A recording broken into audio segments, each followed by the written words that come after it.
All right, here it is, Mikhail Gorbachev, here from Russia. Um, they brought me back to life. What's happening, Mr. Rich Gaberti? How you doing, brother? Comrade, everything good in Stalag 13. So anybody that watches my shows that was watching yesterday, and I can't remember who it was, and I apologize, but mentioned that Kevin Allen and I were on the show together. He said, "Well, Kevin's here, and he's got Gorbachev with him, with the scar on with the birthmark on the forehead." That's a good one. God. So Tom, I have to ask. Inquiring minds want to know. What happened, my friend? I'm telling you the truth. I know it's a questionable story. I get that. Yeah. So I'm Mr. I do sometimes think I'm indestructible. And you are. So I'm on the beach. It's dark, and I'm doing my march. So the idea is you're getting the most out of each stride. You're not just walking. And of course, I'm reveling in the fact that there's no more dogs there because I'm the educator. Yes. I'm looking down at my phone at a text and that I received from the night before, and walked right into a gondola. Yeah. Now, when you say a gondola, because that usually in my mind is associated with Venice, what the hell is a gondola? Well, I'm calling it a gondola. So they built a structure with no walls, right? It's just a roof, so that people can sit on the beach and be out of the rain, out of the sun, whatever they want to do.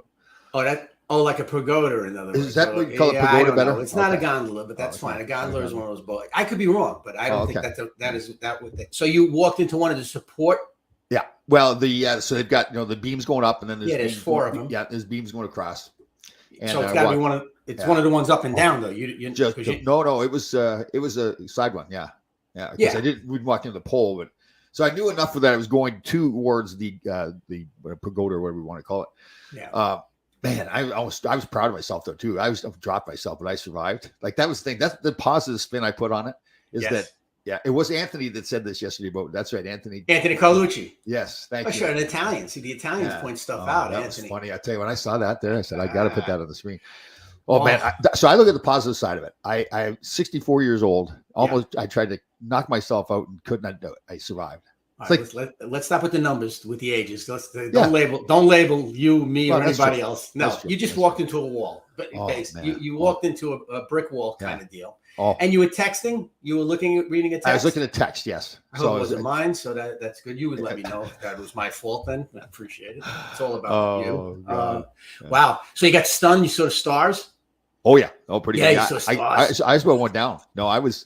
Seriously, I was really. See, I really did take the positive side to it. I said, well, that's pretty cool. That's pretty cool. I tried to knock myself out and couldn't do it. Yeah, right. Exactly. Yeah, all right. I agree with that. God bless. Well, listen, you're here. So how are you doing? I'm doing pretty good. I actually am busy, and I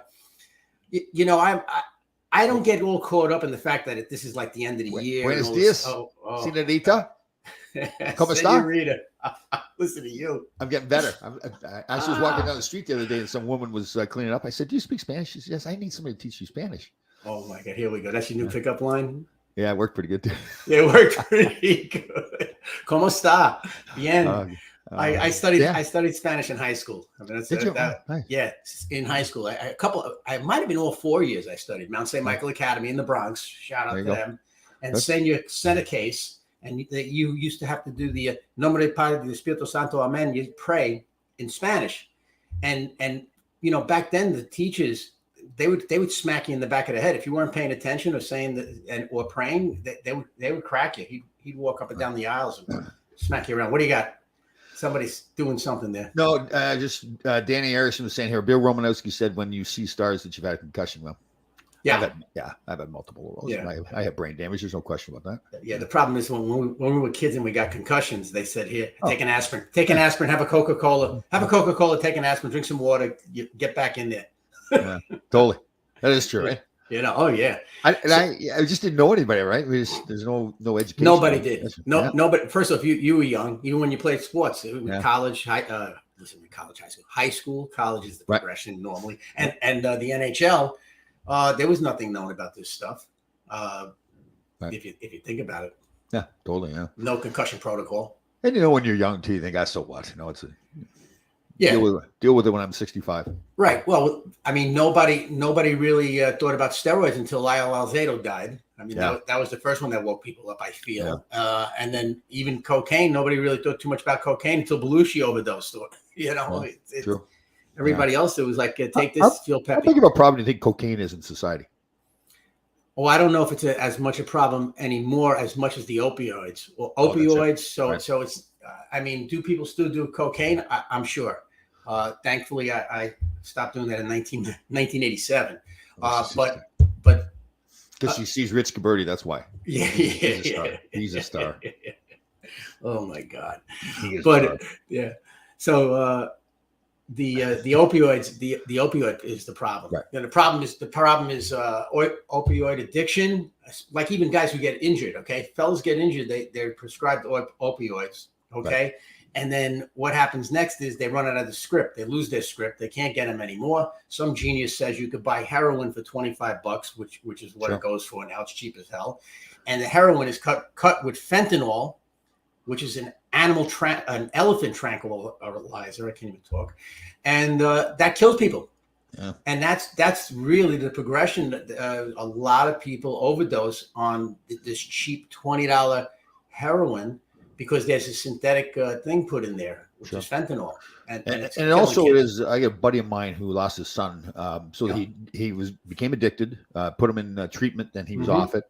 And then he went right back to start it again and went back to the same dosage. And I've heard this a couple of times, the same dosage that he was taking previously. And that was his body just wasn't used to it.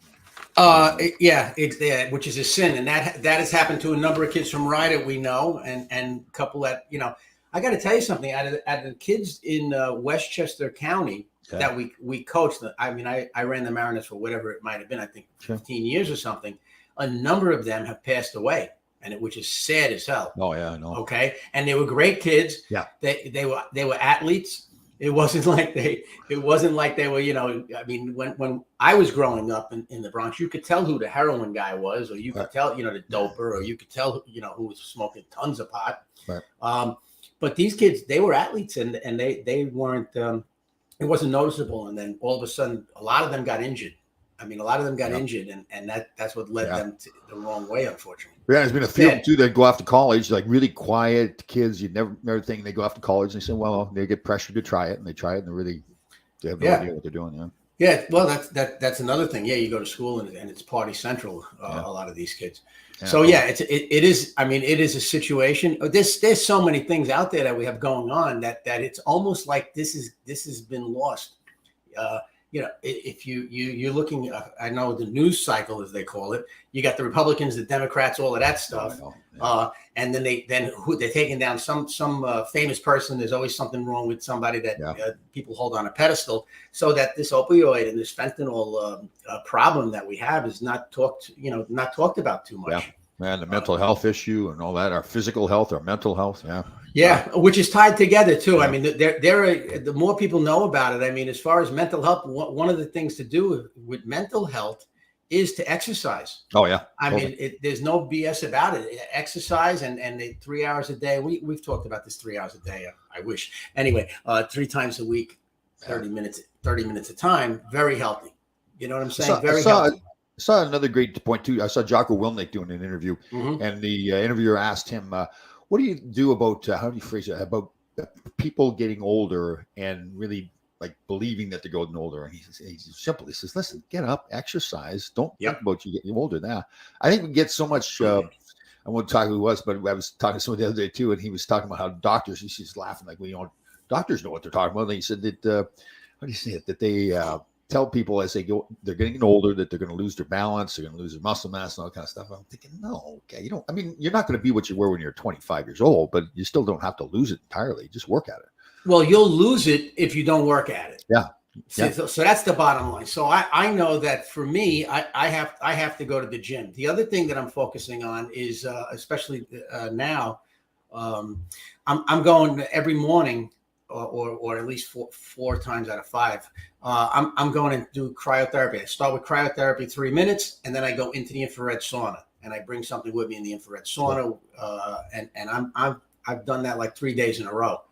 And I want to do that just to get the toxins out. You do it because Alicia tells you to do it. That's why. Yeah, Alicia.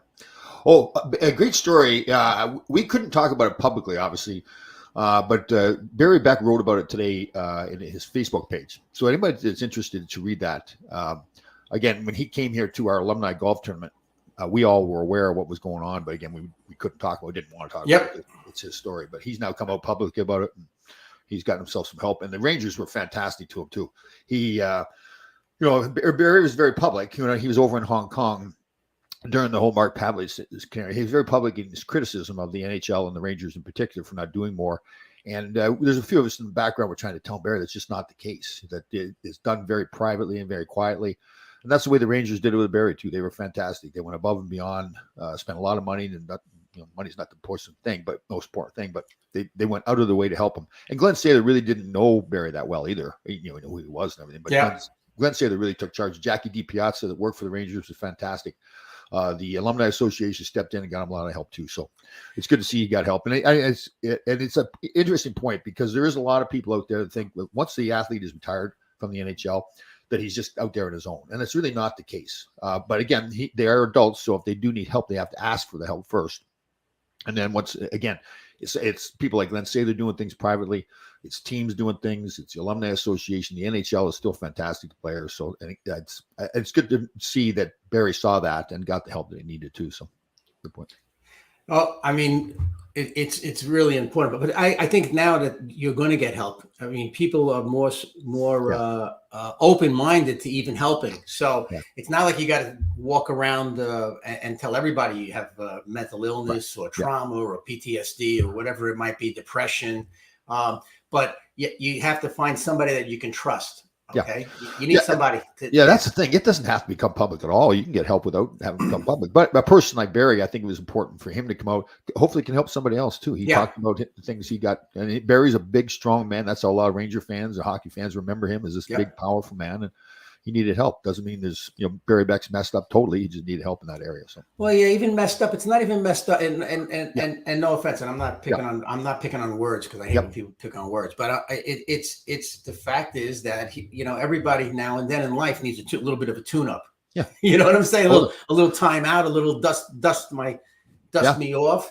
I mean, an epiphany for me is when I found out I had PTSD in what was that, 2018 or 2019, and that was fantastic. It really helped me out. It made sense of the things the choices I made. Okay, the choices that I made, unbeknownst to me, that were influenced by the PTSD that I went through as a child, right. And the incidents. So and with Barry, I mean, he's going through something traumatic because his son was murdered. Totally, yeah. Well, he talks about it in the article he wrote too. Yeah. Yeah. I mean, his son was murdered. I mean, anything that happens to your kids, if you have any ounce of compassion, empathy, or whatever. I mean, we as parents, anything that happens to your kids, it's life changing. I had a situation with my kids, and it was paralyzing for me. And I feel the most important thing that I wish I could have done, and it started in like the late 2000s. I should have immediately went and got therapy. Yeah. I should, instead of me trying to fix the kid, you know what I'm saying? In other words, as parents, you're always trying to fix your kid. If something goes wrong or whatever, you talk to them and try to fix it. Well, guess what? I needed the help because it was overwhelming to me. So now years later, I'm getting the help. Well, I don't know if this is a good or bad analogy, but when you're on the plane, you do this flight attendants do the whole thing, before they take off. They talk about putting the mask on yourself before you help somebody else, right? So it makes sense, because if you don't have your mask on and you pass out, then you can't help anybody else. So it's the same kind of analogy. Right? Well, it is, yeah, but nobody makes that. In other words, nobody makes that because. Or nobody did I can only speak in my instance. Nobody did that because they focus on the problem at hand, which is the kid. You know what I'm saying? And as a result, a lot of times with something like that, if there are multiple kids in the family and one child's having a situation, guess what? The other kids they kind of get put on the shelf. Yep. You know what I mean? Yeah, totally. It's interesting doing those new podcasts I'm doing. We had Garth Malarchuk on, and we had Corey Hirsch on. Yeah, really interesting. Both of them, and they acknowledged it publicly that they both contemplated suicide. Well, actually, they both tried to. Yeah, they attempted it. Yeah. And doing all these shows that we do now, talking about trauma and all this, it's really it's allowed me to look back in my life more. And we joke around about it sometimes. I've been divorced twice. I'm single. in and out of relationships and all that. So I really kind of look back and think, okay, what's going on in my life? And when I tell the story about my parents, they were fantastic people. I wouldn't have made it to the National Hockey League if it wasn't for them. So I don't want to paint a bad picture of them. So I'm just talking about like a couple instances. So and you know these stories. So but that's because we've been together for so many years. But anyway, so go ahead, please. So when I was about 6 years old, I was playing box lacrosse. So up in Canada, they take the ice out of the hockey rink, like most people know. We play inside the rink on the cement floor, and we were going on a tournament away someplace. We're playing several games, and one first game, I'm looking, and there's a police officer talking to my father. So when you're a young kid, you're like, "What is going on? Like, is my father getting arrested? Whatever." So we play the game. I go off we're done with the game, walk off, and there's like 5 men. One of them is a coach that's standing there. They're surrounding me as I walk off. Now I'm scared. I'm thinking like, yeah, I remember it. It's so interesting. It's interesting you react like that because I'm thinking, I remember being so scared. I can envision it right now. Sure. And so I had an uncle, but his name was Billy Hall. And the one coach, goes, do you know Billy Hall? And I was in a panic mode. And I was really close to my uncle. But at that time I said, no, I don't know him. I was just so nervous. I said, no, I don't know him. And the coach goes, well, he's your uncle, and he just died in a motorcycle accident. So I'm like, yeah, at 6 years old, my parents are gone. These strange men are surrounding me, telling me this stuff about my uncle, who I was close with. So I'm assuming, I don't think we really ever talked about it. My mother must have just been totally distraught. They just left me there. I'm thinking, and again, that's why I want to be careful. My parents were not like that. I think it was just a situation. And I didn't know any better though. Yeah, not to totally. Yeah, exactly. No, it's good. It's a good point. It's true. So I had to stay with the family, and we didn't go right home again. We had to play another game, so we went and stayed in a hotel for the night, played two more games. And I remember just being so like what is going on? I really felt abandoned, right? Like I was by myself. So that's the one thing I look back at that story. It ended up, I couldn't analyze that whole thing when I'm young. It's just now it's like at 64 years old, I'm sitting around analyzing it. Right. And then, so I also had my father's mother, my grandmother. She was in a wheelchair for as long as I knew. She had a real bad case of arthritis. So this is back in the 60s. So they really didn't know what to do with it. And so she got in the hospital, and we knew she was going to pass away at that point. And my parents came back from the hospital. I was sitting out in the family room. My sister was down in the bedroom, and they tell me that my grandmother passed away. So I don't know, I'm like 13, 14 years old. I just sit there like, what do I do? Like I knew she was going to die. I loved her to death. She was fantastic, but I didn't know what I was supposed to do. I don't think I really ever dealt with death before. Other than my uncle. So I just sit there, and my parents go down to my sister's room and tell her. So the three of them sit in the room all by themselves crying, and I'm sitting out in the family room. And I was again, I'm like, I feel like I was abandoned again, It was that feeling like, oh, okay, I guess I'm just supposed to sit here all by myself, the same way I felt when I was a kid. So it's interesting looking back at those stories, and now I have this, I guess I must have a fear of abandonment, because in my relationships and everything too, I have 2 divorces. And obviously it's not just them that left. It was a mutual divorce. So I'm not blaming them for all of it. But I guess I have this thing, like even in relationships now, I feel like if I feel like somebody is going to run away or whatever, then I just shut it off. It's done. There's no going back. Well, you okay? How about this? And I can only tell I can relate to what you're saying. In other words, okay. So it's almost like you set your life up so that you're in control of your life, right? Because the fear of not being in control, certainly at 6 years old, the fear of being abandoned. In other words, something traumatic happened there. Right. Okay. Yeah. And back then, no one knew what the hell to tell anybody. Yeah. No, they really didn't. That was not commonplace. Right. Talking about your emotions or your feelings or or this or that. I mean, this is serious stuff, right? So what they did was they did the best they could. They split and just made sure that you didn't have to walk to the hotel by yourself. So they left you with somebody. Yeah. You know what I mean? It's almost like, and this is a poor analogy perhaps, but it's like if Shane leaves the dog with you, he knows you're going to take care of the dog, and the feelings part of it, or the emotional, the mental aspect of it, is really not as much in play. Right. That's how it was back then. We would get dropped off. We would get dropped off somewhere. I would get dropped off, lucky for me, at my grandparents' house. Right. All right. because anyway, so that's the story with that one. You know, it's really more of you want to control your environment. Right. Well, that's interesting. You use the word control, and I was thinking about this morning too. It's very interesting you're saying that because so I have a fear now of like going into MRIs. Like even if I put a backpack on and it's too tight.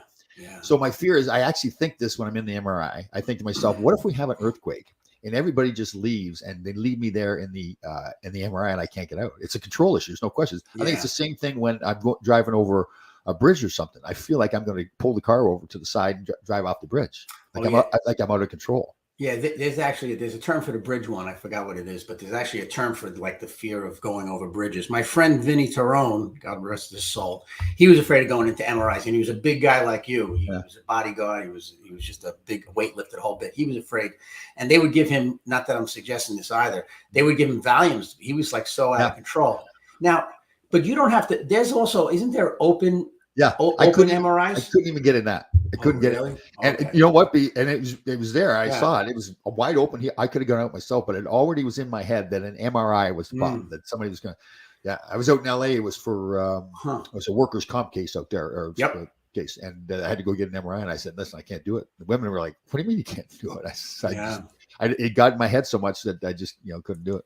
So it's a control. You hit the nail on the head. It's a control issue. I mean, just even. I mean, think about it. In a lot, just think about control and how that desire or that impulse or whatever to be in control, how that's affected, let's say, your life. Yeah. Totally. But yet, when you played hockey, you weren't really in control because the coach was in control. So or what's that about? Where's your thought process as far as that goes? So the place. How about this? Okay, this is where positivity I am. Yeah. How about this? The times you had success was in hockey, right? You made it to the NHL. Right. And guess what? All you were in control of was yourself and not the environment. Right. It's true. Like the worst year I ever had in the league was when I was on the All-Star ballot. I was in a panic mode. It's like, what if I make the All-Star team and I've actually got to play in the All-Star team? That's not my environment. It's true. I actually, a guy got me a copy of the ballot that I was on. He's like 1986, I think it was. Mm-hmm. And I remember thinking to myself, I remember the feeling was like, oh my God, this is terrible. So weirdest thing I think back about it now, like I should have been so happy and so proud I was on the ballot. Instead, my thought process was I'm going to be, and this is really good we're talking about this because I've never looked at it this way before. I was going to be out of control. I was going to be in an environment that I was not used to. Yeah. Wow. Yeah, so I mean but join the group because there's a ton of people like that. I mean, there really is. Yeah, there's a reason why you start your own business. There's a reason why people do a lot of different things. Is because they want to be in control.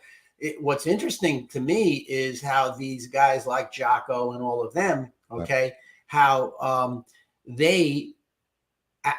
When you join like the military or something like that, you're kind of giving your control over to the leaders, and guys like Jocko. I don't mean to quote the guy without meeting him, but guys like him, they say that a good leader listens to the troops or the people close to him and gets their input on things, and that way everybody feels a part of the decision making process.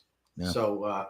But control is an issue. But trauma, like that's a legit traumatic experience when you were 6 years old. Oh God, I remember sitting in the back seat on the passenger side, driving, looking out the window, just scared to death.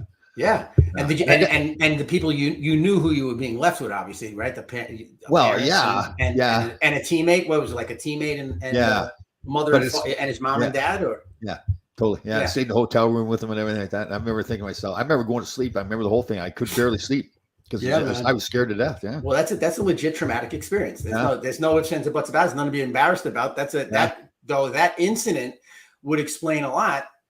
Oh, it's very true because you do think we've joked around before the show, right? Yeah. Like you come up with ideas for me and we joked around about it, but now we see why it is that if it's not my idea, I'm not doing it. Right, because I need to be in control. Well, and I get that with you. You know what I mean? Listen, we're friends, so I get it. Like that's why I stopped even bringing them up because, when it happens, when you find it on your own and you think it's your idea, then we'll put it together. But it's interesting though that I never really kind of analyzed why I was like that, and I've had this time now, like doing those podcasts, but being on here with you, and now learning more about it and the way your mind works, I realized, wow, there's a reason why I act like that. But I'll tell you what, whatever sent you on this journey that you're on, and you know, the more I listen to stuff, the more I remember it. I mean, I don't remember everything. I listen to a lot of this talk about positivity and the science and all of that. Yeah, sure. But you know, one of the things is this: when it says like New Year's Eve is coming up, okay, right. I don't make resolutions. I don't do anything. Okay, my resolution is I want to talk to you again at the end of 2023. Sure. I want to be alive. I want to make it through the year. That's my only resolution. Yeah. Okay.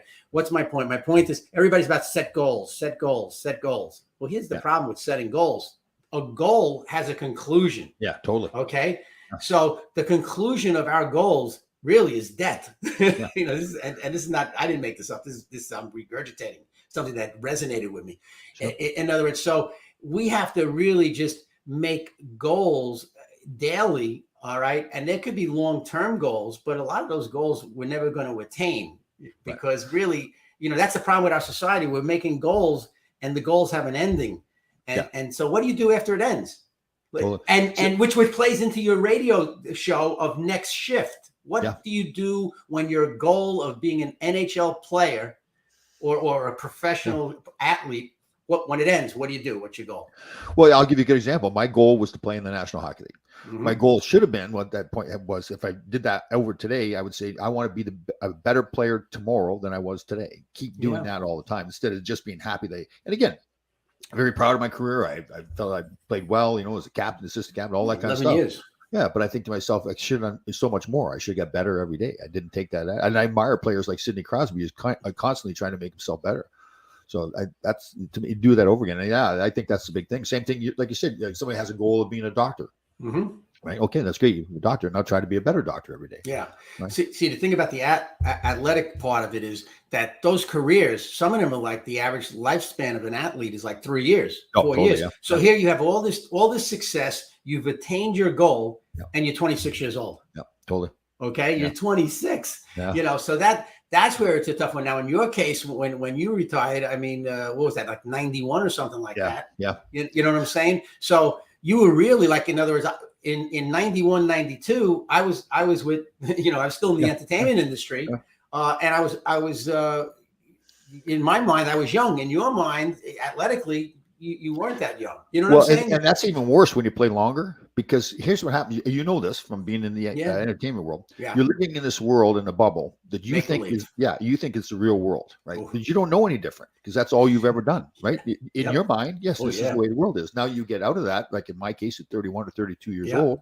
And now all of a sudden I go down to the corner gas station and I don't play for the LA Kings anymore. Right. And the guy that used to give me, you know, free service and everything now is charging me. And I'm going, what's going on here? Like I'm Tom Laidlaw. Well, you're not that Tom Laidlaw anymore, right? Yeah. You're a different guy. So, but God has his eye out for you, or luck, or whatever you want to call it, karma. Maybe it's, you know, good karma. And this is why, because, and we've talked about this. So you went from being a player to a player's agent, which is a beautiful transition. Yeah. You know, it really is. It's a beautiful, because you were a player's player. You were the good guy. You won the good guy award. You were an assistant captain, a captain, right? So you were that kind of player that other guys would talk to and communicate with. Right. So who wouldn't want you as an agent? You know what I'm saying? I would. And you're a tenacious guy, right, who thinks he's a lawyer. Yeah. So, you know, who's better than you? You know. But so it's funny. It's funny you joke around, and I'm sorry to interrupt you there, but it is true. Like when I think back about becoming an agent, the big thing for me was I didn't overthink it. Like I didn't overanalyze it. I didn't have those thoughts that you just discussed. Now looking back at it, it's perfect. But that was like I call it now, thoroughly blissful ignorance. It's just something you dream of doing it, go doing it. Yeah. I mean, you can't put yourself in danger, but yeah. Well, no, and you didn't. I mean, it wasn't like you went off to the Middle East and started blowing shit up for Blackwater or whatever. You know, so no, it's really brilliant what happened as far as that goes. You know, and the other thing though is that when you compare yourself to Sidney Crosby or somebody like that, the new players, and every year it gets better. Now they're visualizing success. They're visualizing the game. You see goaltenders like the guy, I don't know where he is now, but Hopi or something like that, used to get the water bottle, the goaltender for Washington Capitals, and he used to plop it in the air, and he would focus on watching the drops fall back down. Yeah. You know, all of that stuff, that visualization, they didn't have that. Yeah. You know, I mean, forget it as far as that goes. Look, these guys, they're working out. I got to believe that the majority of these guys are working out like 11 months out of the year easy. Yeah, they do. They take some time off, but it's very scientific workouts too. Like it's designed, like we would ride the bike, we'd bench press. Yep. It really wasn't, we weren't thinking, oh, okay, is this a good exercise for a hockey player? Right? Yeah. Yep. I don't have it in front of me, but somebody gave me the Pittsburgh Penguin booklet on what they do, up to the point of like what to eat before the game, what to eat after the game. I mean, it's very, very detailed, but it makes sense, and it's all science-based. Anthony brings up a good point here too. I'm sorry to interrupt you here. Like I've evolved too. Like this now, I watch the ladder fly through the air. Like I was watching it in slow motion. Yeah. All right, Anthony. Okay. But it's amazing though, right? Like now we put ourselves in this world, and now we're surrounded by more people that are talking mental health. And now you sit there about yourself and you think, wow, like that all makes sense now. Like I never really bothered to think why I thought the way I thought. Well, you learn more. But the other thing that I've heard recently too is that the more you put yourself in situations where you're with positive people, it rubs off on you. Oh, totally. Yeah. The same way negativity is stronger, they say, than positivity. Yeah. But when you're around negative people, you can. Oh yeah. Especially in the old days, right? Well, if you felt like crap, all you had to do is go down to the bar. Have a drink with a bunch of guys. You know. And we were so bad as players too. I don't know how the bands were, but we'd sit around and complain about everything. Like we complained about the coaches. We had a time where we were playing bad, and we said the coaches are in the locker room too much, so they changed the locker room around at right playing line there, so the coaches didn't go through the locker room. Well, then we were playing bad another time. We said, well, the coaches aren't in the locker room enough, so now they changed it around again. Yeah, it had nothing to do with the coaches; it was us. I think once we accept that it's us, it's on us, it's us. All right. If somebody's treating you badly, either speak up or leave. Right? You know what I'm saying? Instead of like starting to walk on eggshells, screw that. Yeah. You know what I mean? Especially if you take your own inventory, they call it, right? If I take my own inventory, like I know when I'm a jerk, I know when I'm acting, maybe not exactly when it's happening, but that's also about being in the moment. So my point is, the bands are the same way. It's human nature to be negative, especially if you're around negative. If somebody says, I'm having a tough time with my wife, oh, you're having a tough time. Yeah. You got to hear what she's doing to me. Are you kidding me? You know what I'm saying? So that's like maybe you said it the other day too. It's like we call it a stop light, not a go light, right? Yeah. The negative side of it. Yeah. Oh yeah. You could look at all of that. I mean, if you look at enough of that stuff, in the youth sports world, there's no room for negativity. Well, but there is. There should be, but there is. But there isn't any, in youth sports, there shouldn't be, but there was for years, and there still is. And that's what we combat. Yeah. I mean, I spoke again, what was it, last week to a bunch of coaches on Zoom for USA Hockey. And that's what we're stressing is the positive. Whatever you do, try to, especially the younger kids, you tell a Mike, a Squirt, or a Pee-wee, so what is that, a 7, 8, 9-year-old kid, you'll never be a defenseman. Yeah, I know. Yeah, Dad, that's no good. You'll never be a defenseman. You're no good as a forward. You can't stop the puck. Imagine you ruin the kid. The biggest thing, my parents, and particularly, my junior coach Rick Hay and my college coach Rick Comley, the biggest thing they all gave me was they didn't take away my dream. They never told me that I wouldn't take that. I couldn't make it. That's awesome. Yeah, I mean, my parents, when I first started, I've told this many times, I couldn't stand up. Honestly, I could not stand up my skates. And I wrote a letter at school that I was going to play in the National Hockey League. They must be sitting there going, this guy's got some problems. Beautiful. Yeah. Beautiful. But it just, they never, I had the thought, never said the words that I couldn't do it. Right. They just kept taking me to the rink. And my junior coach did the same thing. And then the college coach did the same thing. That was interesting. I saw when I went up to Marquette, Michigan, to do the presentation, I saw him. And I said that during the presentation. He was right there. Beautiful. Yeah, because I really felt he needed to hear that he was that guy. And you do that with your kids that you coach as well. Like you don't say. I've never heard you say to them that they can't do something, right? No. And I've gotten I'm proud to say I've gotten better at it. You know what I mean? If they say they want to be an astronaut, I'll give you an example. My son Lou, who was adequate. Okay, the goal there, because he started late. So my goal there with him was just to get him to be adequate, like get him to the position where when he went on the ice, I wasn't closing my eyes. Yeah. And so long story short, I'll never forget one time I take him to see Manhattanville because Neil Clark and all of them were playing a game, and we went to Playland, watching Manhattanville, and he looks at me and he goes, now he's 13 at the time. Okay, so just think about that, right? 13, he's got 5 years to go to college. And he goes to me, hey, Dad, he goes, I'm never really going to play this level, am I? And I was like, Lou, you're going to really have to work very hard to do it. If you want to give it a shot, we could take it a day at a time, and that's fine. But if you don't, Lou, I love you anyway. It doesn't matter. You can still play hockey. And that was it. But so were you happy now thinking back? Did you set it that way? Did you think you said the right thing? No. Oh yeah, absolutely. Okay. Yeah. I mean, because clearly it would be like me telling you I want to I don't know, do synchronized swimming. You know what I'm saying? Like whatever. Yeah. It's not gonna happen. I'm in my 60s, and it's not gonna happen there, Rich. Yeah. So you got to be realistic, okay? You don't want to squash anybody's dreams. Certainly, a kid saying he wants to make the NHL at a young age, fantastic. As they get older, if you're still saying it now, maybe not back then, but now, if they're still saying it, well, now they got to start to think certain avenues you have to do. You know what I'm saying? Like the kid Della Sala from Rye, who we coached as a mite. Well, he now is committed to Harvard. Okay, I think he's a sophomore now in high school, either sophomore or junior. He committed to Harvard, and now they're predicting that he's going to be maybe a second rounder in the 24 draft. Right. Okay. Well, now his dad, who's a great guy, Artie, he though years ago put him on a path that would give him the opportunity to do that. Right. You know what I'm saying? See, and that's the big thing, right? Like to me, like it's like winning, like when you coach youth sports, youth hockey, because we've done that. People would sometimes debate, should it be that everybody plays or do you try to win? Well, I think that you should make it so that both. So you want to win, like you want to win at the end of the year because you want to go through that process. Okay, how do you win?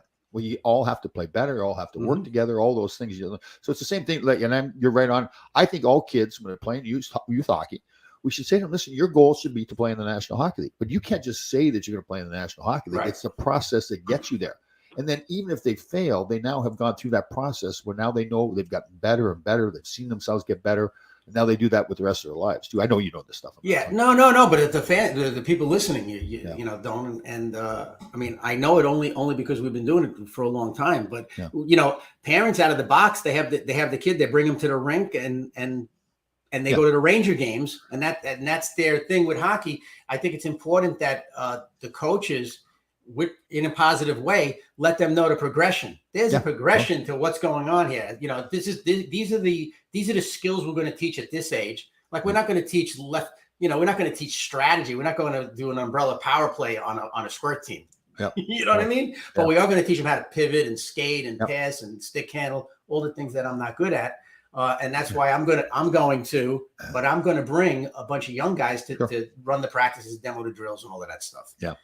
Well, question, even on the individual skills, like when I coached the girls or helped coach the girls' high school team here in Greenwich, the head coach Brooke was fantastic. She used those ladders, they put on the ground. Yeah. And she was really good at it. And so she would demonstrate. And the girls, when they started, you could see them going, I can't do that. And when they first started, they couldn't do it. Right. But then she kept doing it over and over. And all of a sudden, these girls are doing it. You could just see their confidence just took off, right? Because now there was something they couldn't do. And now all of a sudden they can do it. So now they're thinking, wow, geez, I guess I can do things more, and Brooke was really good that way.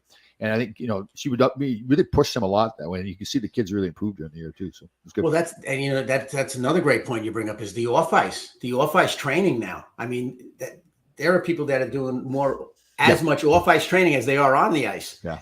And that's all, agility and balance and eye-hand coordination and all of that. That's fantastic stuff. Yeah. Totally. Even the warm-ups, even warming up before the game.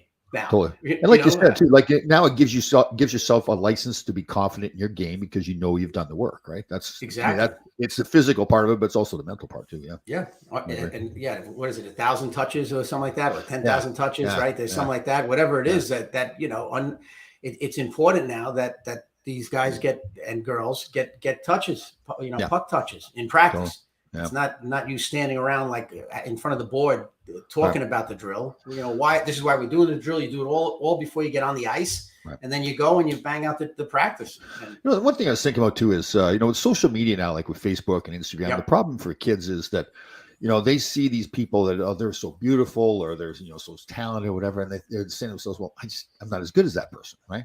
Right. So it's like it's convincing them that that person is great, but how do we know that they're really actually doing that? Is that there's edited video or whatever, or is it more important, I guess, to say, you just get better every day. Like, don't worry about what somebody else is doing. Just make yourself better every day. I think that's really got to be the message, right? That the kids realize that is the message. Yeah. The message. Look, I could right now go and stand in front of a Bentley, walk down to a Ferrari, and get in a speedboat. All right, and go someplace, and none of it is mine. You know what I'm saying? Yeah, and I got to tell you, most of these people, that's the same story. Yeah.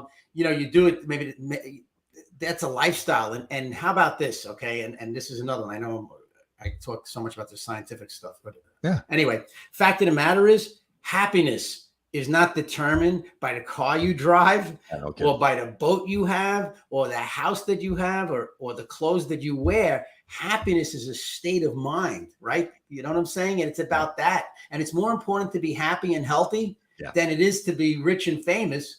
Yeah. Right. What would you rather be? Rich and famous, you only live till you're 45 and then you die of an overdose. Right. Yeah. I'd rather live to like whatever, as long as I could still get up and function and tie my shoes or whatever. I'd rather live like that. And guess what? Since I said that, that's how I'm living now, Tom. Oh, I know. Less is more. I agree. You know? Yeah, I agree totally. Yeah, I'm like, but we all get caught up in it, right? Like I play the lottery. I think myself, like now, like I used to think, wow, geez, I play the lottery. I'm going to buy a big house and all kind of stuff. Now I think to myself, you know what? Like, I don't know if I want to win the lottery. I do. I want to win the lottery because I do other things, but I don't want to change my. I don't want to change my life now. Even if I won $200 million, I would not change my life. So if I won the lottery, I want to live in warm weather. Okay, I want to be able to travel someplace, not ostentatious, but really what I want to do is I would want to do things that would help society. And that's, I know that's like a statement that what do I mean by that? Yeah. I wish I had a bunch of cash. I love those videos. They gave somebody, how about this one? They gave a guy at a Walmart the choice. It's on video. Gave a guy a choice. Do you want this $100 bill that you can keep? Or would you rather take this $500? Okay, would you rather take $500 and give $100 to 5 people in this Walmart? Yeah. Okay. Yeah. And so he went and you had to see the video. He went and gave the $100 to 5 different people. People were crying, hugging, and then this guy starts to cry. He was so full of joy. Right. So now it's over, and the people that did this experiment said, "Thank you so much." They said, "We have something for you."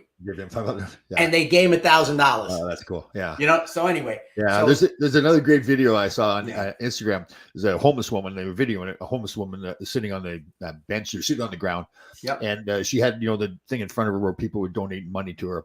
And a guy came by and said, "Listen, I'm out of money. Can I have some of your money?" And so it was all set up, obviously. Yes. So except she was the real person, but the person guy come up. So she gave him some of his money. And I think he walked away. He left something there, an envelope there, and then he walked away. And there's like a whole big wad of cash, like 10 grand or whatever, some ridiculous amount. Yeah, so she was just in tears, But it was a great story where like here's this homeless woman willing to give him money. Yeah. So and this is what they wanted to find out, that she would do that. And it's beautiful. Yeah, it's that kind of stuff was pretty cool. Yeah. So that's the story with that, and that's what I try to do with this when I do my positivity posts and all of that, and talk about positivity, And the bottom line is that. First off, I'm for lack of a better word, brainwashing myself. It's almost like I'm forcing myself to think this way for the day. And then really what excites me is not 1,000 followers, whatever that might be. But what excites me is when I get these private messages from people saying, I really needed to hear that today. Thank you so much. Stuff like that. Totally. It's like the more you give, the more you get. And I heard that growing up, and it was like, I don't know about it, but for me today, I have no problem believing it. Yeah. Whenever you smile, what are you reading? That's because I don't have the. Well, it has to have my name in it, obviously. So I'm sure that look at Thomas Disney what he does because he's retired, but we know that if we afforded the opportunity, they wouldn't do it.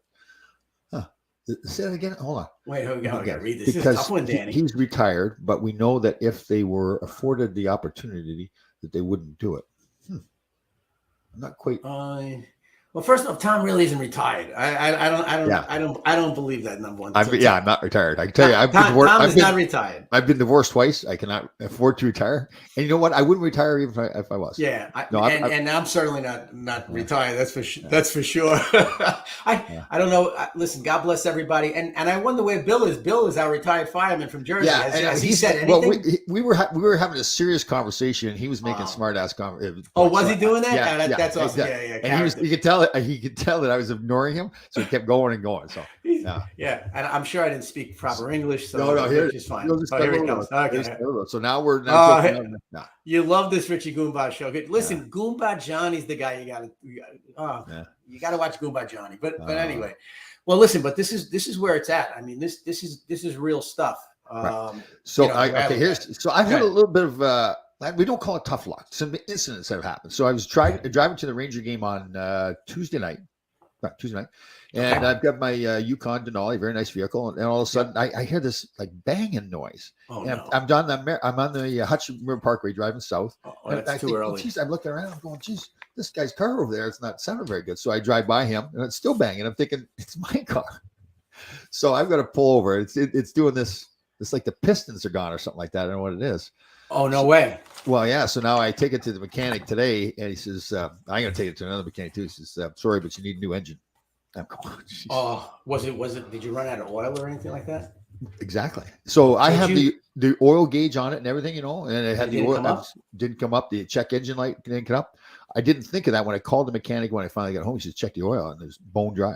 Oh, son of a bitch. Wow. But no gauges went off or anything like that. They there's the pressure gauge and all that kind of stuff. And it was, Well, the good news is that there are plenty of new cars for sale, number one. And the bad news is that an engine could cost as much as like $4,000. Yeah, I know. Yeah. So we could talk about that afterwards. I take really good care of my vehicle too. I've got a mechanic I take to all the time. He changes all the fluids when they're I got you. See what happens when you hang out with people. You pick up somebody at traits. Now you can't speak English. Yeah, definitely. You hang out with me.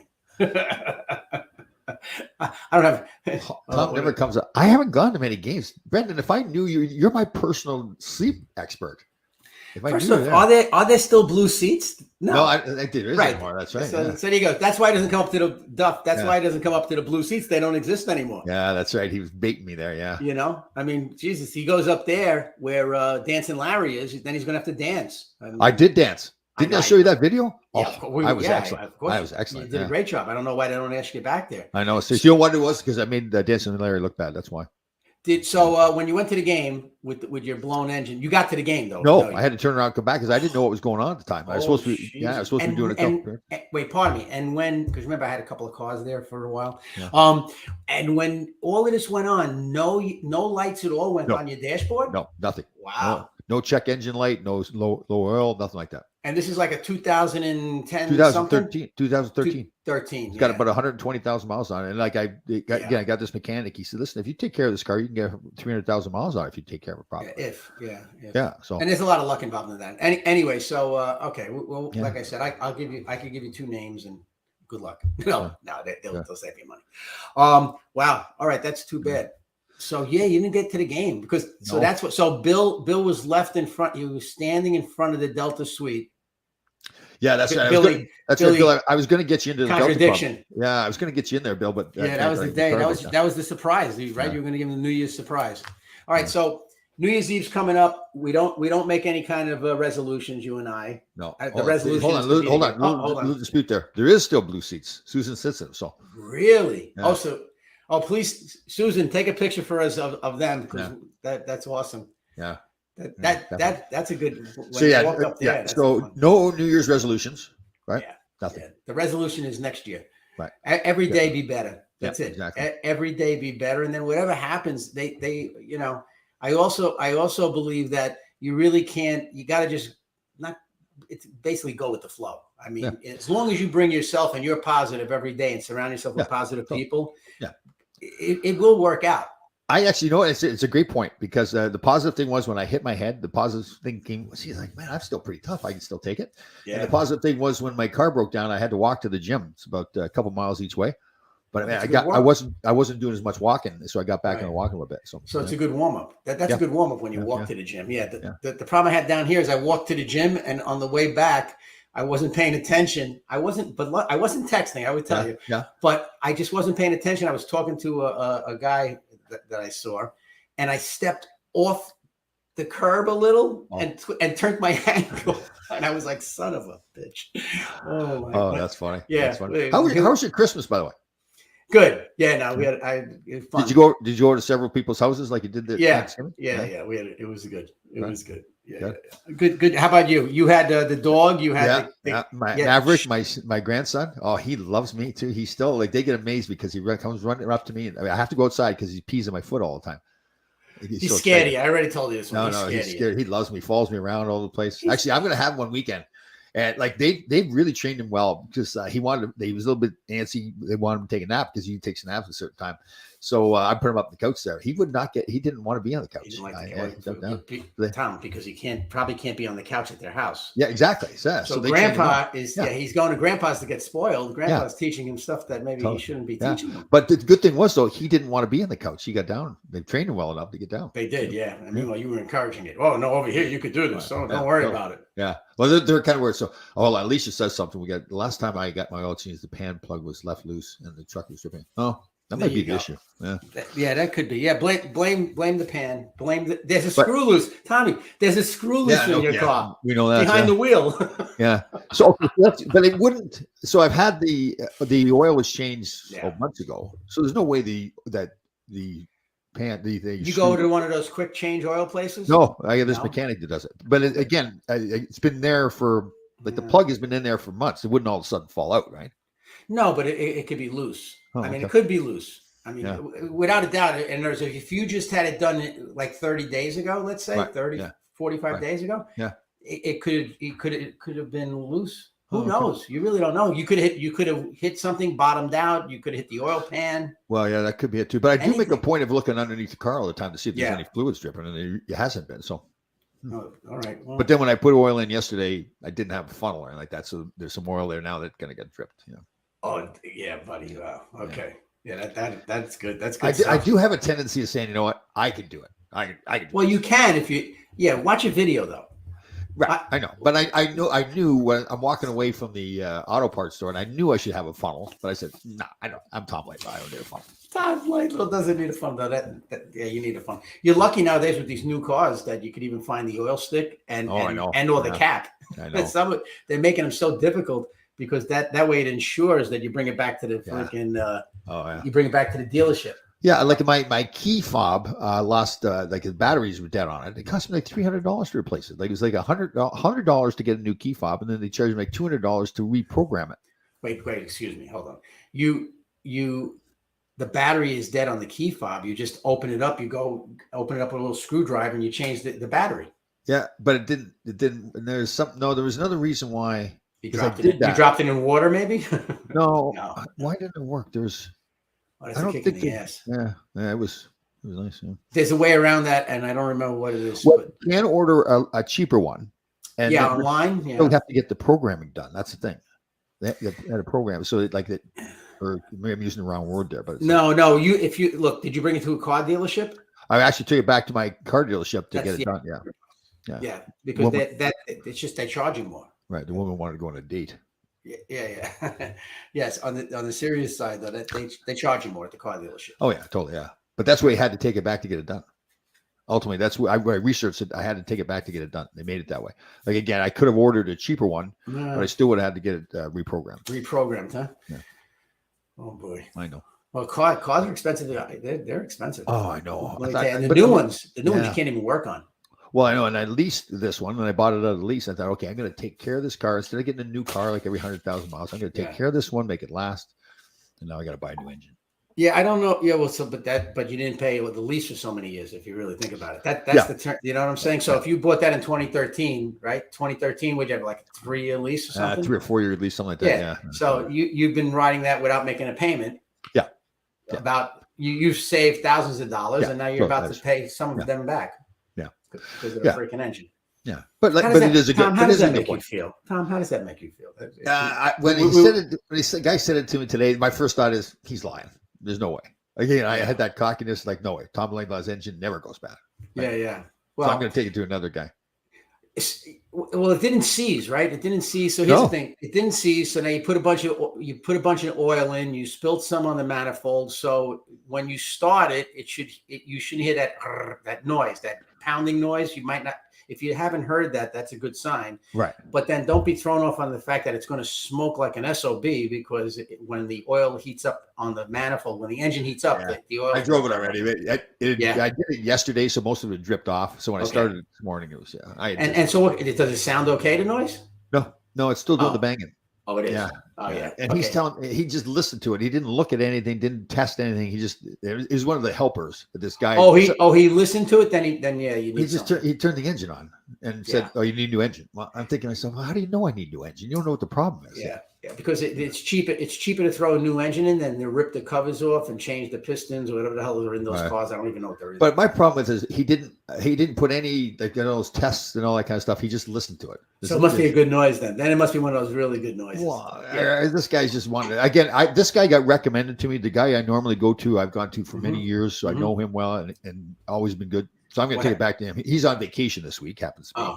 So he gets back on Monday, so I'll take it to him on Monday. I can drive. The guy says I can drive it if I just don't go crazy. So don't go crazy and make sure to check the oil again and buy a funnel. Buy a funnel, huh? Little funnel. So do it because it's going to help you out. So funny because it's so funny. I'm doing it and I'm thinking, oh no, I can do it. I won't miss it. I'm trying to tip it over. It's not easy, right? Yeah, not easy. I've screwed up many an engine block there. So that's a good time. Mechanic, don't be a mechanic. Totally. So I've had a string of events lately that have tested my willpower, tested my patience. Patience. So your anger, in other words.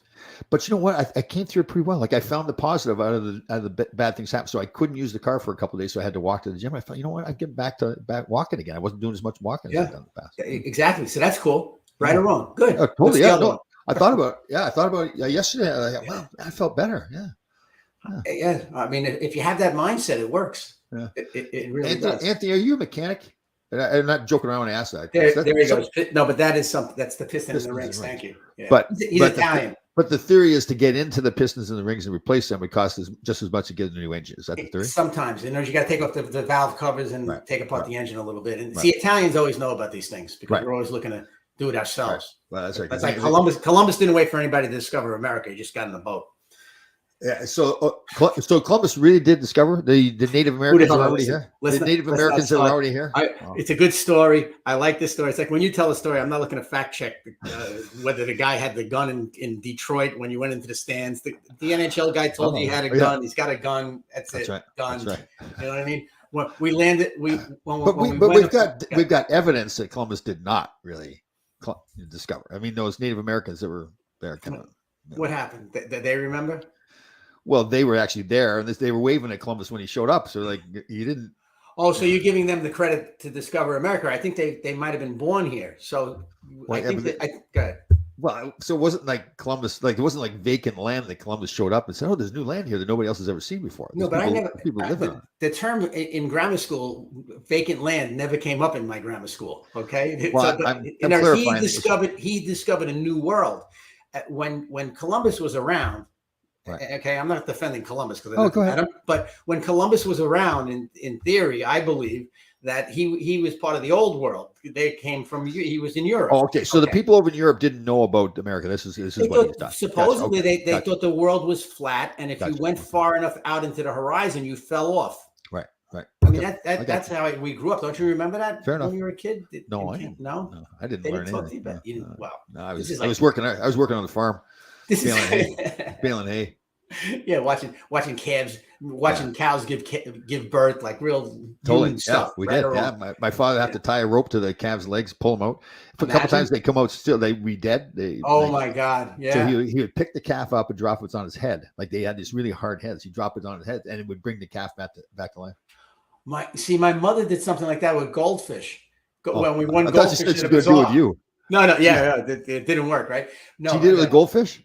Yeah. We would go to a bazaar, this bazaar, and you'd throw the ping pong ball into the goldfish bowl, and you win the goldfish. You take it home. 3 days later, the goldfish would die, Right. and my mother would slam it on the kitchen cabinet. She would slam the cabinet closed, and it would jolt the goldfish. Oh, really? Seriously? That's pretty good. Yeah. Oh. So your father dropping it on its head. See that? Oh. How they knew that stuff? I have no idea. I know. Yeah. Did I ever tell you my father was a water witch, a water diviner? Yeah. You did, but tell everybody else. Yeah, I remember that. That's a great. How did he even know how to do that? Exactly. That's the thing. I never thought to ask him. How did he know that he was a water witch? Well, think about all the things we never asked. I mean, think about it when you were 13, 14, or even like 20 years old, going back and asking your father, "Hey, when Uncle died, when I was 6 and you left me, what were you thinking?" That's true. Right or wrong? You know what I'm saying? Yeah, you didn't think of that, yeah? Or even like we sold our family farm, and I thought to myself recently, like, how did we have our farm? Like, where did it come from? Yeah, where did it come from? From farm work. Yeah, from the farm. You know, and one of my I can't remember who it is. I had a guy. He was doing another show. A guy was actually gone to college with me. He was an amateur genealogist, so he researched where it came from. And I guess back like about 125 years ago, my family was in England. Yep. And there's very, very few jobs. But because Canada was a colony of England, they said, okay, we'll give you 100 acres of land. You can go over there, have that. That's your land. You farm it. If we ever need you to join the military, then you have to join the military. That was amazing. Yeah. Yeah, that's amazing. Yeah, that's like that 23andMe and Ancestry.com and all those. Those are supposedly fascinating. Yeah, like it's a good point. I kind of poo-pooed those things, and now I look back and go, that's cool stuff. Like I don't know. Yeah. The importance that it's been explained to me that the importance of that is when if you could find out what was going on 100, 200, 300 years ago, let's say, in your genealogy. Yeah. It would give you an idea of what's going on, like why you are the way you are, let's say. Yeah, very true. Yeah.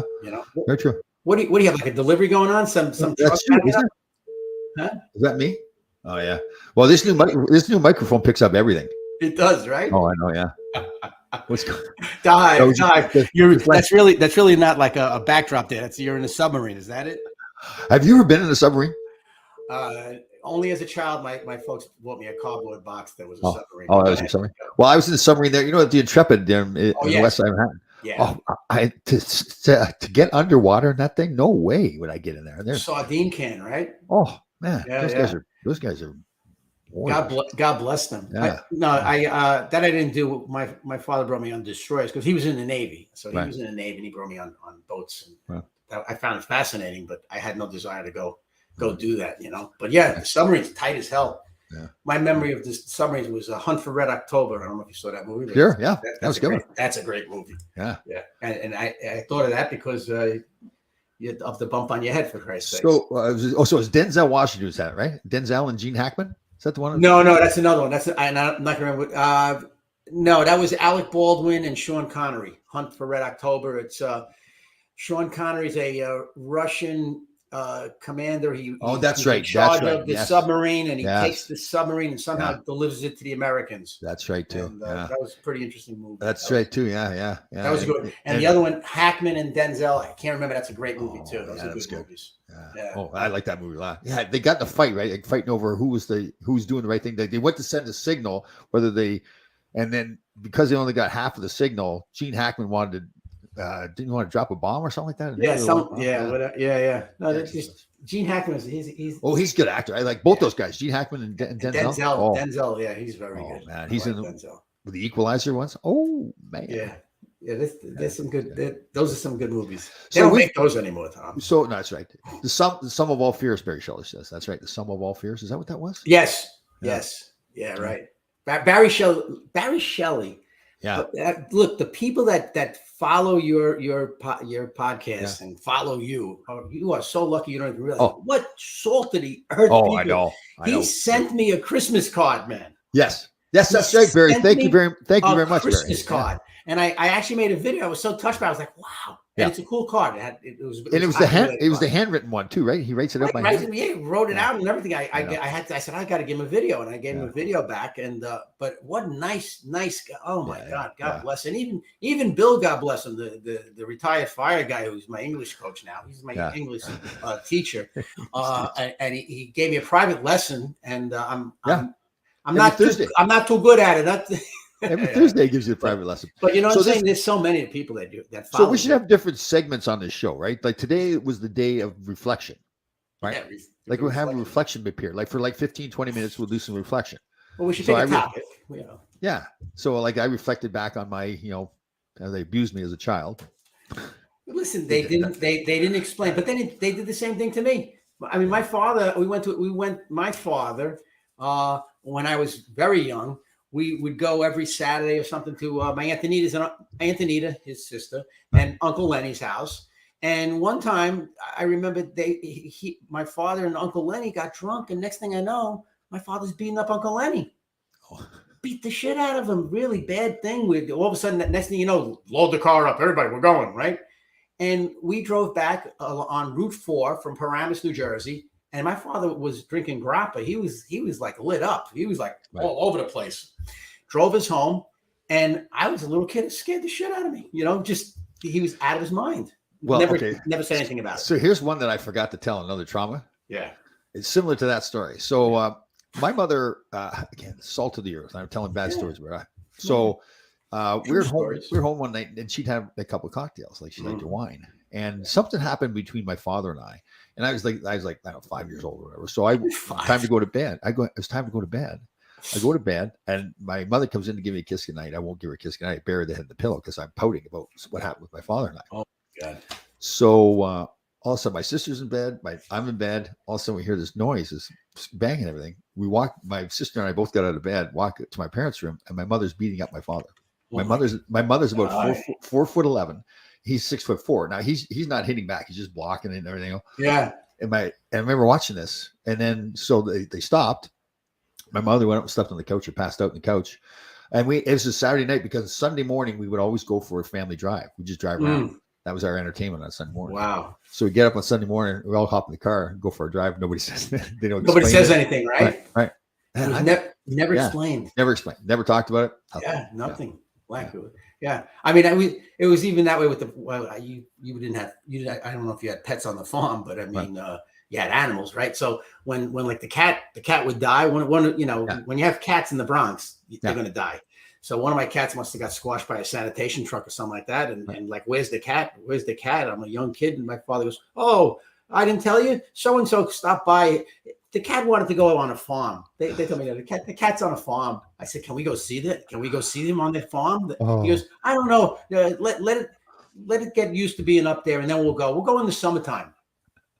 So we had the cats on the farm because they wanted to kill the mice. So they never came in the house. They killed the mice in the barns because the mice would chew on the binder twine and the bales would fall apart.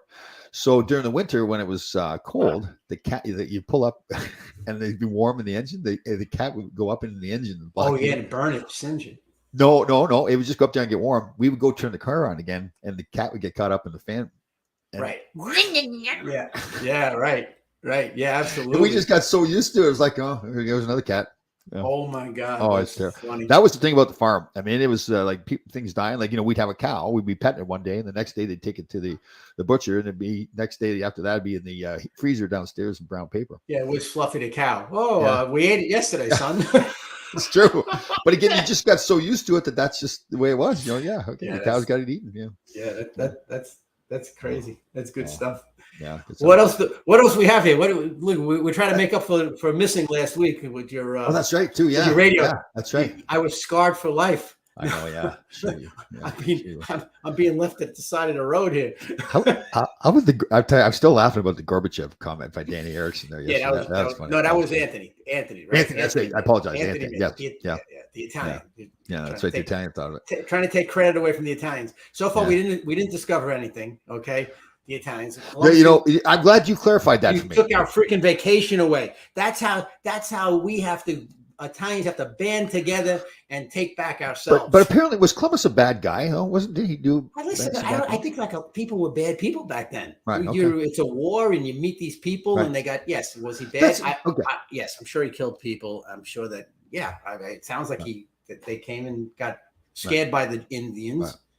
That's another thing. When I hear people say that this country has never been worse, like it's in terrible shape, and I think to myself, you know what? First of all, is there bad things going on? Sure, there is. But we've been through civil wars, World War I, World War II, Korea, Vietnam, the Great depression and all that kinds of stuff. I mean, this isn't the worst time. It's just we see all the bad stuff more, right? Because of social media. Social media brings everything out, and it depends on who's saying it, that these are the worst times. It's people that maybe aren't in tune with what the hell happened in the past. Right. True. You know what I'm saying? We've had the Black Plague. Okay. Right. We had COVID. Terrible. Right. Okay. We had the Black Plague. Who knows? Yeah. We don't know how bad that was because we didn't have it on social media, TikTok, and every other damn thing, right? Yep. You know what I'm saying? But the Black Plague, it was so bad that when they had a parade in New York City, okay, when they thought it was over, and what really happened was it started all over again and went another year. Right. So. But yeah, listen, our country's still. Could we change things? Absolutely. Like the politicians, everything, they're a joke. But you know what though? There's you look at the actual country itself, the Great Lakes, the Niagara Falls. Alicia, I see her shadow in the background there. No, it's not Alicia. No, you're hallucinating. But I mean, all the country itself, the Rocky Mountains, I mean, it's a beautiful country, and there's fantastic people. The vast majority of people are doing fantastic things for other people. It's the minority of people that are doing the bad things, but that's what gets on the news all the time, right? That's what gets on social media. So, well, yeah. So, what you got to really temper the amount of social media that you watch and the news that you watch, and you got to watch what channels you watch. And right. You have to be mindful of what you allow to influence you. How's that? Do your own research too. Yeah, like, well, yeah, we've talked about before. Get on YouTube. Like you get so much stuff on YouTube. Where YouTube. The actual event, like the actual event itself, instead of some news guy, telling you how it went down, you go do some research yourself and find it. Yeah, exactly. If it's important to you, definitely do some research. Yeah, totally.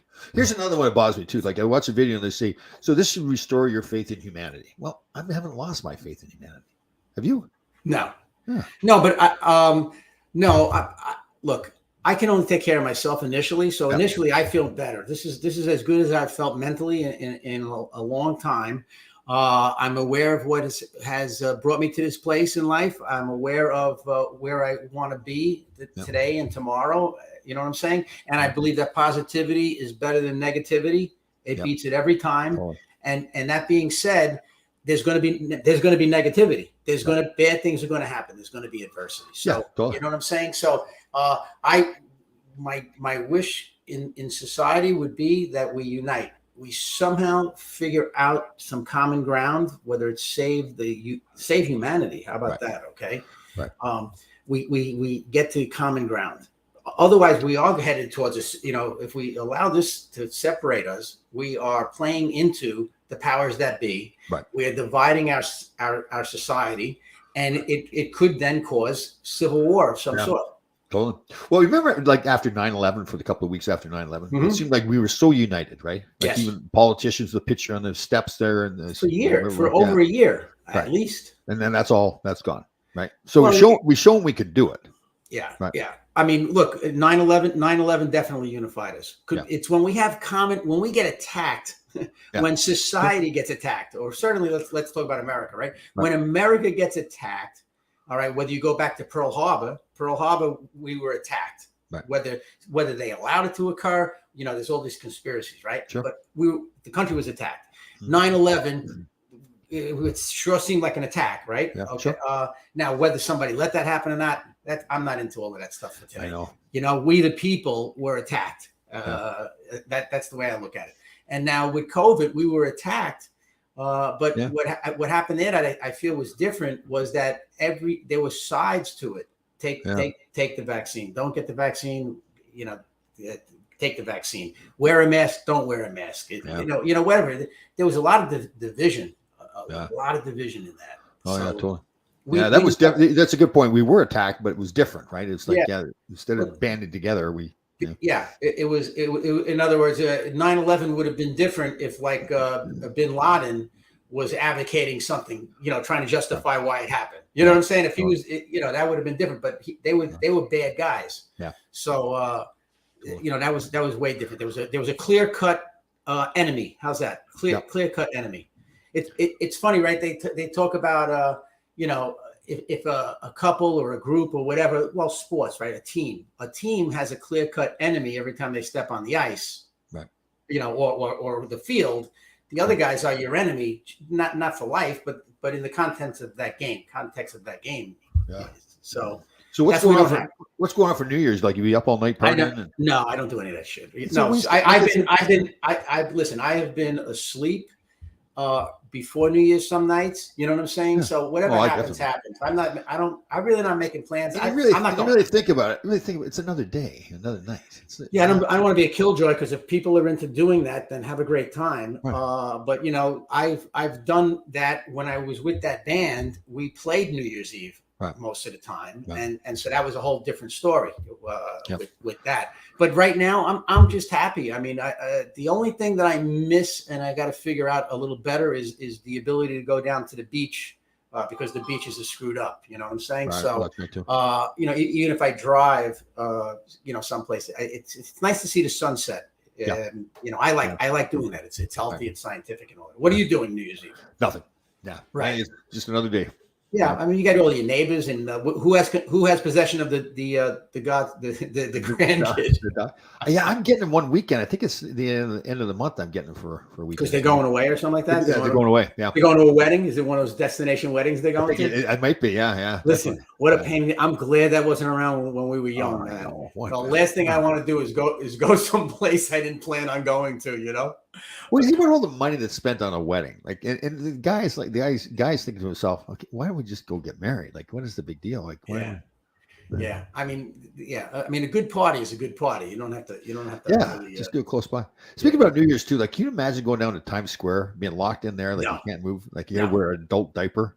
Oh, yeah. They told stories about that because there's no place to pee, so they have to wear adult diapers. Yeah, it's not happening. No. Oh, there's a cup, and you pour the cup down the sewer, and there's all kinds of stuff like that. I am not standing in the freezing cold in my own urine, waiting for that to get cold. Also, no, they've got to work pretty good, like where they absorb the moisture, and then like there's a layer there to keep you dry. Is that? I mean, let's get serious now. I mean, well, who was it? Was it either Gretzky or Sidney Crosby in a playoff game? Like, admitted like that he had to.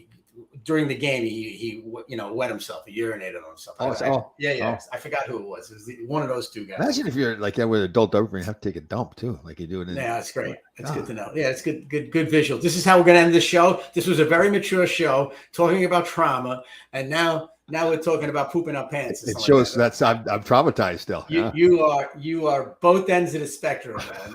Let me tell you right now, both ends of the spectrum. That's one thing about you. You had to poop. You never pooped your pants ever? No. I was with somebody. Like the joke off farts lumpy.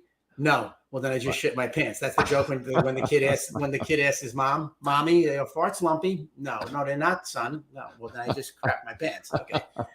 I get it. No, I don't. No, I really didn't ever do that. It's one of my yets. How's that? Well, it's one of my yets. You never thought you had just a fart and just a little bit squirted out. Like, you didn't say that. You said that I pooped my pants. I mean, there's always a problem with that. That's fantastic. This is good. We're really. There's a reason why our viewers spike. It goes up and down. Oh God! Where's Bill when we need him? This was a very serious show at the start. They were talking about reflection, like trauma, and all that. Usually it is, and then we have to get 60 minutes out of you, Laidlaw. Right. You got to get 60 minutes. That first period, you came out strong, ice cut. I don't know what goes on during the ice cut. Then you come out for the second period. You're there, and then at some point, you're embracing your curly. Oh God! You know the Three Stooges. The curly. Yeah. You're embracing the curly there. Yeah. Hold on, Barry Shelley. So I'm not cooking anything different for New Year's Eve, but I don't know what the meal will be. I would maybe make a nice healthy pizza, like a pizza with mozzarella cheese and maybe some tomatoes. Oh, you're gonna go into the pizza world finally. Yeah, I've made homemade pizza before. Yeah, I make actually very good homemade pizza. I make the dough and everything. I've got a bread maker. That's awesome. So I just put the ingredients in there, push the little button, and it brings out the dough. My God. Yeah. Cook while you clean. Clean while you cook. Clean while you cook. Yeah. All right, listen, that's a pain in the neck. Stop saying it, okay? Yeah, and I sent you. Of course, you didn't watch it, and that's fine because I do it for myself. Oh, you understand why I don't watch now? But let me. Yes, because I'm going to stop doing it because we've self-analyzed. Reflection. Yeah, I get it. So Hooverman and Peterson. So Peterson's the Canadian guy. You know who he is. Yes, right? Yes, Jordan Peterson. Okay. I don't like him either. Okay, you don't have to. He and Hooverman are talking, right. And they were talking about the fact that people who clean while they cook or cook while they clean. People like you, they were talking about it. Seriously? So they're following my show. They're following my show. That's what that was my whole point of what I actually made a video about them talking about you. Okay. Yeah. They were talking about you, and they were saying that there are people that feel a sense of accomplishment when they put stuff back in a row and they have two back to back. You probably have two ketchups, one in front of the other, and all that. No, I make my own ketchup. Thank you. But you have more than one container of it. Let's say I have backups for all my. It's funny if you look at my spices and everything. It's always backups. Okay, so they were talking about you. Okay. All right, and then Sadhguru was talking about you because you are waking up and active around the 3:30 in the morning hour. Right. And that is when the universe, in whatever time zone you're in, 3:30 is a magical hour because that's when the most energy is present in the world. That makes sense to me. It does. It makes sense. You tap into that. Oh, I am fired up at 3:30 in the morning. Yeah. Oh, so let's back up though. So those two other jokers talking about me keeping things backed up and everything. What was the conclusion? Is that like a bad thing? There's a problem? No, it's a good thing because what you're doing is you're helping your own positivity by having little victories. Oh, it's true. It's little victories. I get a big kick out of showing people my Tupperware drawer too. Yeah, exactly. It's stacked perfect. Like there's it's not just thrown in. Right. And I would say that statistically, probably I'm going to be generous and say 8 out of 10 people are a little intimidated and or scared, and maybe 2 out of 10 say, "Oh yeah, I do the same thing. That's really cool." I do get statistics. Very accurate. 8%. Yeah, I get people saying to me all the time how intimidated they are by me, and I'm thinking to myself, well, I'm a wonderful human being. What would you be? Because number one, you're a big, outgoing, gregarious person. Okay, the size, right? Yes, the size. I get it. Yeah. I know. I can relate. You're a mirror at times. I still have some hair. I'm holding on to my hair. I think it is the personality too. Sometimes people are like, "Whoa, geez!" Like this woman that was cleaning. I was walking to the auto parts store, and she's cleaning up in front there. I said, then she's speaking Spanish, and I just all of a sudden, "Hey, do you speak Spanish?" And I'm loud and whole bit. Tu hablas español? Yeah. Well, jumps back a little bit. We enunciate as Yes. I was with somebody that used to say, "You're very loud." Shh. Yeah, I know. I said, "I'm sorry, I enunciate. I'm a public speaker. I don't know what to tell you." That's not the thing. We're not going to get laid to rest. We're going to go screaming into the grave. Yeah, or just disappear. How's that? You drink grappa. Oh, I love grappa, Barry. That's so funny. Grappa is the distilled twigs, in case Tom doesn't know. When they make the wine. Do you like that though? I mean, I like what it does to me, but it's delicious. Oh, really? I thought. Well, now they've made it. Barry will tell you the old school. My grandfather made grappa, and so grappa is the distilled twigs. All the leftover stuff when they ferment and make the wine. Right. Then instead of throwing it out, they throw it in alcohol and they ferment that too, and that's what grappa is. So grappa it smells like rotten socks. It used to. Right. And it was like drinking gasoline. Yeah. But it was kind of a thing if you like you have it after an Italian meal, you have a shot. Yeah, of it's right? Yeah. I remember going to Italian restaurants in the city and doing that. Yeah. Yeah. So and by the way, and I didn't tell the story. But when my father had the fight with Uncle Lenny, they were both drinking grappa. Oh, okay. Do you know how it started that fight or? Uncle Lenny said something disrespectful to my aunt, my father's sister. Oh. Nothing. I don't remember. I was 5, 6, whatever, but it wasn't good. Whatever it wasn't good because he got beat up. But anyway, so grappa, right? They have it. If you can go to places, they have it flavored. It's like a whole big thing now. Oh, yeah, you can't do that to grappa. Yeah, they made grappa, right? Barry, give us an answer. Obviously, you must. If you would ask the question, he must make grappa. Yeah. Anyway. Barry's a great guy. Unbelievable, great human being. He's putting on an event for Mark Puttenvink. He's got this thing, New Jersey Warriors, I think it's called. Right? Yeah, I think I saw it. Yeah, Mark and him. Are they going to do it at the Field of Dreams, that outdoor rink? Yeah, no, the Field of Dreams is the Rink of Dreams. Is it Rink of Dreams, Barry? That's actually in Barry's house. It's in his attic. It's just that I saw. But Barry's got a whole weekend set up for them where there's dinners and all this kinds of stuff, and then they're playing a charity game up there. I think. Not to interrupt you, but I saw a video that he did or posted or something where they're outside skating and yes, but his rink is actually, we started what we called the Laidlaw Challenge. It was a 21-day challenge. And it was when I first got started on the internet and everything, and Barry participated in it. And the idea was that you get up earlier. So if you normally get up at 7:00, get up 1 hour earlier, and then post a video of your clock in your kitchen or whatever clock, and then pouring a cup of coffee or whatever you drink. Nice. And so he started doing that, and that's the thing he wanted to do, was build a rink upstairs in his attic. He got that. That's awesome. Yeah, no, I've seen that. I've seen that. So that's the attic. That's what it is. It's the attic. Yeah, that's cool. Listen. Yeah, Bear's a great man. Yep, he really absolutely. When he was a in the Air Force, military police, the Air Force. Okay. Oh yeah, Air Force in Italy. Yeah. You go to Italy, you're drinking grappa. I've never been to Italy. Italy's pretty. It's well, for me it was magical, but it was very weird. I'll tell you what. For me, it was weird because while I was there, my grandfather was giving me Italian words. Like he was, he's dead, but he was talking to me. I was waking up and I was going, "Caspito." I said, "I got to look what that means." Speaking of that, so Dory is the breath analyzer, right, or tester? Breath work, yes. Breath work, right? So how's she doing? Facilitated. Good. So she's probably watching, but she wants to make it look like she's busy. So she is. She's busy. She's busy, and that's it. And then the other one who speaks to dead people. What? Oh, that's April. April in Italy. Yeah, she's magic. If you ever want to do that, you have a desire to do that, that's fascinating stuff. Oh, wow. It's fascinating. Yeah, wow. I mean, you're on this enlightenment thing. So when you decide you want to do it, it's out there. Yeah, I do feel much more enlightened now. Like I'm analyzing myself and realize, okay, there's a method to your madness. There's a reason why you're doing the things you're doing. There's a reason why you do everything. Yeah, totally. Yeah. There really is. But I never really bothered to think about it, though. Right? Well, that's the reason. There's one of the reasons too. Right. You know what I'm saying? I mean, I'm not breaking your chops. No, I know. The fact that you weren't aware to think about it.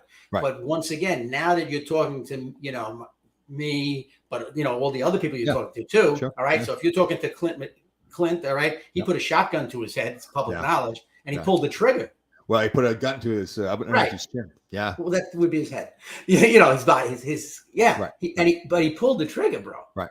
Okay. And then Corey, the same thing, suicide. You know what I'm saying? He was going to drive his car off a cliff. Yeah. So, think about it. So you're talking to them and they're talking about enlightenment. You talk to Mike Hartman. Now, the weird thing about it is before I even knew that you were talking to Mike Hartman, I made mention of him. And in thinking about it, I'm pretty sure it was him that brought me the NHL PA jacket. It was one of those Black Aces. Okay. I know he was one of the Black Aces on the 94 Rangers. Yep. One of them brought me that jacket, whatever you want to call it. He's a pretty deep guy too. He's very motivational. Yeah. So he's doing the same thing basically. Yep. He talks about a lot of the similar stuff. A lot of coaching. Yeah. So anyway, so you're hanging out with all these people, right? Totally. You're watching Jocko on YouTube, right? Who's your favorite motivational speaker? Like the Jockos and Tony Robbins and all those kind of guys. Zig Ziglar. Zig Ziglar. Oh, okay. Yeah, because I got to tell you that Jocko, I have to listen to more. He's motivating, right? But he's got that one. He's a warrior. Yeah, and he speaks like that. Yeah, right. He's a warrior, which I admire, I respect, and and yes, I do want to pick up some of those traits. Right. But Zig Ziglar, just for whatever reason, he just resonates with me, and he's long gone, but his videos I started listening in the 80s. The guy, again, total respect for this guy, David Coggins, total respect for him again. But I don't, again, maybe it's just a different style, right? Like he's more like get the F up, how do I do that, right? I guess that's what I'm more drawn to. Like, I know I need to get up. How do I get up? But you and I kind of do that already. That's that like beat the shit out of ourselves routine. You know what I'm saying? Like, I haven't been to the gym in 2 days. I'm going to beat the shit out of myself today. And then I go into the gym and I beat the crap out of myself. And guess what? Then the next day I can't walk. You know what I'm saying? And so, I mean, I don't think we need that. I think we do that ourselves. We're our toughest critic. Right. There's another good guy too, Eric Thomas. Yeah, Eric Thomas. You ever hear of him? No, I got to look at it. A guy, he was homeless, grew up in Detroit, took him 12 years to graduate from Michigan State. Mm-hmm. And he really doesn't, to me, he doesn't say anything totally different. Right. It's his presentation, like his like passion. Like he gets into a full sweat. You watch him doing his thing, he's just fired up into it. But again, and what is it? Eric what? Eric Thomas. There's Eric Thomas. I'll look at him. I'll look him up. Yeah. Very good. I'll tell you who was also motivating for me and still is to this day is Fran Tarkenton. Fran Tarkenton and I used to give speeches when I was doing that in the late 80s, early 90s. We would speak. I would be the opening act and he would be the closer.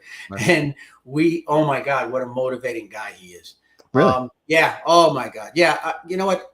and Tony Robbins is very motivating. I think he's fantastic. The thing about Tony, though, I'll tell you what, with him, that whatever, I'm picking minutia perhaps, but now he's into tapping.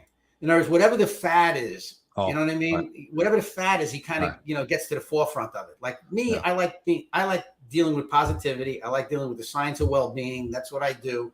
The fact that breath work, there are people that are doing breath work now. Well, let them do breath work. You know what I'm saying? I'm not going to start doing breath work. I'm going to stay in my lane. Tony seems to think that, everything is his lane. Right. Maybe he's right. All of a sudden, infrared sauna he's doing. You know what I'm saying? The ice bath.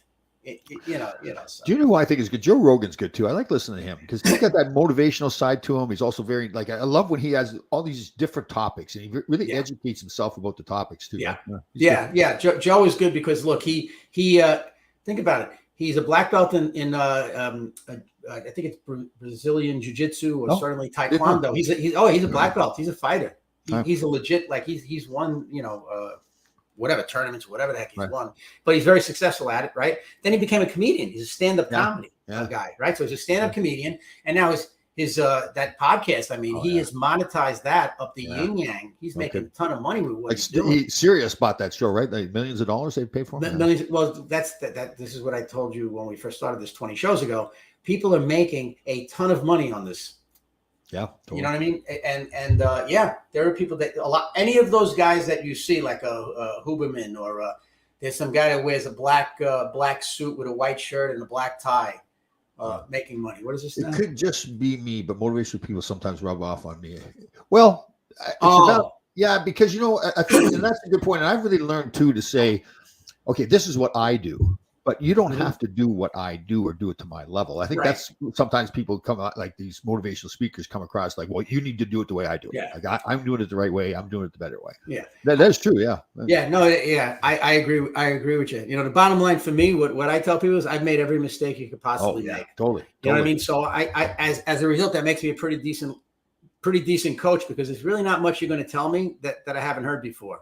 Whether, I've and don't you think that's the great thing about mistakes? That's how you learn too, right? People should not be afraid of making mistakes. They should know I'm going to make mistakes. It is a fact of life. Yes. So I shouldn't sit around and try not to make them. I got to live my life. I don't intentionally get hurt or hurt somebody else. Right. But once that mistake happens, you own the mistake and learn from it. Right. 100%. I mean, look, adversity is going to occur. Fear of failure is very normal, right? But you want to try. I know. I'll speak for myself. I try to not be afraid to fail. Yeah. And guess what? Now that I've failed a couple of times, more than once, whatever, you get used to it. It's not devastating. Like tomorrow's going to be another day, no matter what you're going through. Yeah, totally. No matter what you're going through. So when I got up and danced in front of 18,000 people at Madison Square Garden with Dancing Larry, I never would have done that before. I would have that made me look stupid. I'm not going to do it. No, I was just going to say because you were worried about what your teammates were going to say, or even some guy. Some ticket taker or whoever, you know what I'm saying? And the good thing was, and I told the story of this young lady that was filming me, Taylor, is a fantastic person, works. She was filming it. And when I got done, I go, man, I suck as a dancer. She said, yeah, you do, but you were so into it so much. It was fantastic. That was a good point. Yes, you do. Well, no, you had the athletic thing going. Oh God. Right. I even try sometimes at home. I try to. Okay, I'm going to give it to the turn around and smack your ass though. I don't know. That's a tough one. That's it. Maybe the women must like that. That's a move there. But you got to admit though, sometimes when you're just standing around, you got to grab your own ass, right? Don't you smack your ass? Come on, seriously. No, I don't. I'm sorry. I'll do it. I will try. I'm open-minded. Seriously, you've never done that before. They just stand there and grab your my ass. No, but I will do it. I'll do it. Yes. Okay. I think it's one of those things like you want to know, okay, that still is pretty nice. That thing's still feeling pretty good. Right? How about somebody tells you it is? Okay. Whatever. Yeah, it's all good. Everything. Who cares what somebody else thinks? It's what you care about your ass. That's all that matters. Oh, Tommy, you're the best. You got a fresh head, brother. Anyway. Okay. Somebody said something to me the other day that Tommy, I said about doing something different. I said, Tom, that's just the way you do things. It's different. Yeah, well, yeah. You do it the Laidlaw way. That's totally. Yeah, my son's the same way. My father was the same way. My grandfather. We joke around about it now. Like it's the Laidlaw way, and that is it. Yeah. Lifelong learning can help you. You're constantly learning. Yeah, constantly learning. Constantly you'll never be bored. Constantly making mistakes. I do. Like when some people look at me hitting my head on that gondola or whatever pagoda, what it's called, as a bad thing. I look at it like, no, I was going all out. That's what happens to all that. Well, you were going all out, yeah. And but you were looking down and texting. So let me. Do you know how many people have like walked into holes or down sewers or tripped and fallen? Yeah.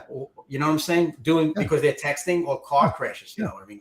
Cars and. Oh, I know.